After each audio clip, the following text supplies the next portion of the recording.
Welcome. In this video, I will show you how to fix the low volume in applications issue on your Samsung the Frame TV.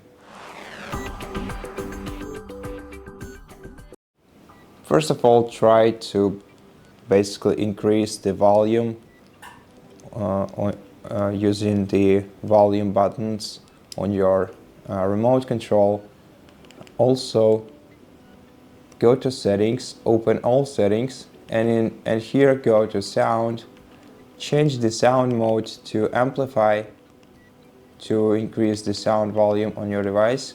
Also go to expert settings and disable auto volume so that if your app is supposed to be louder, then it should be once this feature is disabled. And as the last resort, you can also try to reset sound settings in the same menu by selecting the last option on the list and then confirming by clicking reset. Besides, check if your device is updated to the latest software version by going to support section, software update, click update now and let your device find any available updates on the internet. And so that's basically it for this video. If you liked it, please consider subscribing to our channel, leave us a like and a comment below, and I'll see you in the next one.